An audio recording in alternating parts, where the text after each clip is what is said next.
ते म्हणले नाही नाही, येवल्याला जा, तिकडे खानावळ आहे, ते खानावळात मटण लय भारी मिळते.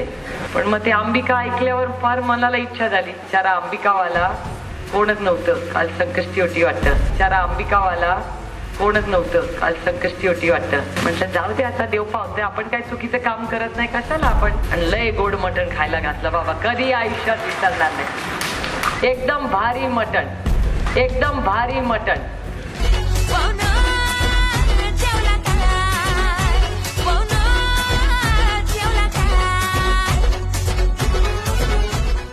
माझ्या सासूबाई ख्रिश्चन असल्यामुळे त्यांचे सगळे सण, माझी वहिनी निकोला पवार आणि माझी सासू ॲन सोळे, आणि त्याचबरोबर ज्या संस्थेमध्ये मी शिकले, विल्सन स्कूलचे जे इन्स्टिट्यूट्स आहेत मुंबईला, त्याच्यात सेंट कोलंबा हायस्कूल आणि विल्सन कॉलेजचा जो ग्रुप आहे, त्याच्यात मी माझं शिक्षण झालं.